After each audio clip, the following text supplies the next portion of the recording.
वो राजा वीरभद्र सिंह की है जो 11th सेंचुरी में राज किया करते थे। अच्छा ठीक है, तो तुम्हें आखिर मुझसे क्या चाहिए? परेशान मत हो, मुझे तुमसे वो तलवार नहीं चाहिए। मुझे तो बस उस तलवार की कुछ फोटोज लेनी है।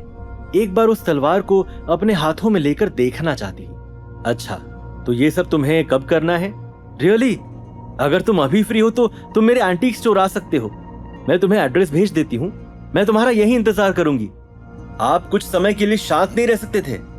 कितने दिनों बाद नक्श घर आया था, लेकिन नहीं, आपको आपके मुंह पर कंट्रोल कहां है?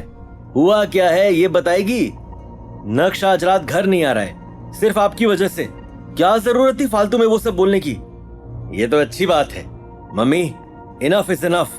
करीब 1.5 घंटे बाद नक्श मिस जूली के बताए पते पर पहुंच गया था।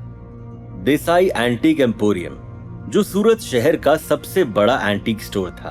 उस स्टोर में कई सदियों पुराने प्राइसलेस ट्रेजर्स मौजूद थे। नक्श उस स्टोर में एंटर करने ही वाला था कि तभी उस स्टोर के एक एम्प्लॉय ने नक्श को रोकते हुए कहा, हेलो, आप कौन हैं? आप इस तरह से स्टोर में एंटर नहीं कर सकते। क्या आपको रूल्स नहीं पता? नक्श ने उस आदमी की छाती पर लगी नेम प्लेट देखते हुए कहा, अंकित दीक्षित। कौन से रूल्स? इस स्टोर में घुसने के केवल 2 ही तरीके हैं। पहला ये कि तुम्हारे पास स्पेशल इनविटेशन लेटर होना चाहिए, और दूसरा ये कि तुम किसी कीमती ट्रेजर को बेचने आए हो। तो बताओ, तुम कौन सी कैटेगरी से बिलोंग करते हो, फर्स्ट या सेकंड? मुझे मिस जूली का कॉल आया था और उन्होंने ही मुझे यहाँ आने का इनविटेशन दिया है। तुम तो इतने गरीब हो, ये पॉसिबल ही नहीं कि तुम जूली मैडम को जानते हो। ये सुनते ही नक्श के चेहरे के एक्सप्रेशंस पूरी तरह से बदल गए। उसने एक्सपेक्ट नहीं किया था कि एक स्टोर का एम्प्लॉय इतना एरोगेंट हो सकता है। निकलो यहाँ से, ये बोलते हुए अंकित ने नक्श को धक्का दिया। नक्श की तरफ से कोई रिएक्शन नहीं आया, लेकिन नक्श को धक्का देते हुए अंकित को एक जबरदस्त प्रेशर फील हुआ और 3 से 4 कदम तेजी से पीछे जाते हुए वो जमीन पर गिर गया। तुम्हारी ये हिम्मत कि तुम मुझे धक्का दोगे? सिक्योरिटी, सिक्योरिटी, कोई यहां में लूटने आया है। जल्द ही 2 सिक्योरिटी गार्ड्स वहां पहुंच गए। अरेस्ट करो इसे और पुलिस के हवाले कर दो। तुरंत ही वो नक्श की तरफ बढ़े और उसके दोनों हाथों को पकड़ लिया। नक्श ने हल्का सा प्रेशर लगाते हुए अपने हाथ छुड़ाने की कोशिश की। उन दोनों सिक्योरिटी गार्ड्स को भी अंकित की ही तरह जबरदस्त प्रेशर फील हुआ और वो दोनों भी जमीन पर गिर पड़े। मुझे लगता है तुम्हें जीने का शौक नहीं है। तुम हमारे स्टोर में आके प्रॉब्लम्स क्रिएट करना चाहते हो। चुपचाप माफी मांगो और निकलो यहाँ से, वरना आज तुम्हारी मौत यहाँ तय है। तुम एक पागल कुत्ते की तरह बर्ताव क्यों कर रहे हो? जो भी सामने आएगा उसे क्या काटने लगोगे तुम? अरेस्ट करो इसे। उसी समय अचानक से एक आवाज आई, ये सब क्या हो रहा है? जब अंकित पीछे मुड़ा तो उसने देखा कि एक आदमी स्टोर के अंदर आ गया है। मैनेजर जडेजा, अच्छा वो आप आ गए। सर, ये आदमी जबरदस्ती हमारे स्टोर में घुस आया। जब मैंने इसे रोकने की कोशिश की तो इसने मुझे मारा। जल्दी से इसे यहाँ से भगाओ। ठीक है जडेजा सर, तुम्हारी ये हिम्मत कि तुम हमारे स्टोर में आकर प्रॉब्लम्स क्रिएट करोगे। आज तो तुम्हें सबक सिखाना ही पड़ेगा, वरना तुम्हारी जुत्ती और मेरा सर।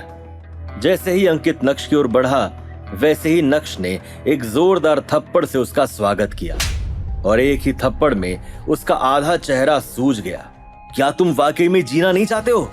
नक्श इन लोगों के साथ अपना समय बर्बाद नहीं करना चाहता था। तुरंत ही नक्श ने अपना फोन निकाला और मिस जूली को कॉल किया। हेलो, अगर 2 मिनट के अंदर आप अपने स्टोर नहीं पहुंची तो मैं यहां से जा रहा हूं। नक्श ने मिस जूली को कुछ भी बोलने का मौका नहीं दिया और कॉल कट कर दिया। अब किसी को भी कॉल करने का कोई फायदा नहीं है। तुम चोर हो और अब अपनी कहानी पुलिस को ही सुनाना। अगर पुलिस से बचना चाहते हो तो हमसे माफी मांगो और 20 लाख का कॉम्पनसेशन देकर दफा हो जाओ यहाँ से, वरना हम तुम्हें चोरी के झूठे आरोप में फंसा देंगे। तभी मिस जूली भागते हुए अपने स्टोर में पहुंची। नक्श, तुम यहाँ कब आए? मिस जूली, मुझे अभी यहाँ पर किसी ने धमकी दी है कि अगर मैंने उसे 20 लाख नहीं दिए तो वो मुझे चोरी के झूठे आरोप में फंसाकर जेल भिजवा देगा। क्या? ये तुम क्या कह रहे हो? क्या चल रहा है यहाँ पर? मैडम, इस आदमी ने जबरदस्ती स्टोर में घुसने की कोशिश की और जब मैंने इसे रोका तो इसने मुझे मारा। With immediate effect you are all fired. अच्छा, तुमने ये भी कहा था ना कि अगर मुझे जान से नहीं मार पाए तो मेरी जुत्ती और तुम्हारा सर। औकात में रहे। मिस जूली, मुझे तो समझ नहीं आता कि आपने इस किस्म के इंसान को नौकरी पर कैसे रख लिया। क्या तुमने ऐसा कुछ कहा था? जी मैडम, कहा था। तो फिर तुम यहाँ पर खड़े खड़े कर क्या रहे हो? अंकित अंदर ही अंदर अभी भी गुस्से से जल रहा था, लेकिन अपनी नौकरी बचाने के लिए वो नक्श के साथ नीचे बैठा और अपना सर आगे करते हुए बोला, आई एम सॉरी सर, मुझसे गलती हो गई। ठीक है, माफ किया, लेकिन एक एडवाइस देता हूं, अगर तुम्हें कुत्ता बनने का इतना ही शौक है तो किसी के पालतू कुत्ते बनो। पागल कुत्ता बनकर कुछ हासिल नहीं कर पाओगे, लोग मार देंगे। ये बोलते हुए नक्श के चेहरे पर एक शातिर मुस्कान आ गई थी। उसके बाद नक्श ने अपना बैग खोला और मिस जूली के हाथों में वो एंटीक तलवार रखते हुए बोला, ये लीजिए, फोटो खींच लीजिए। मिस जूली बहुत ही एक्साइटेड नजर आ रही थी। उस तलवार को लेकर वो अपने स्टोर के अंदर बढ़ी। क्या सिलसिलेवार तरीकों से हो रही नक्श की बेइज्जती का बदला लेना पड़ सकता था उसे भारी? क्या नक्श और मिस जूली की मुलाकात से इस कहानी में आने वाला है कोई ट्विस्ट?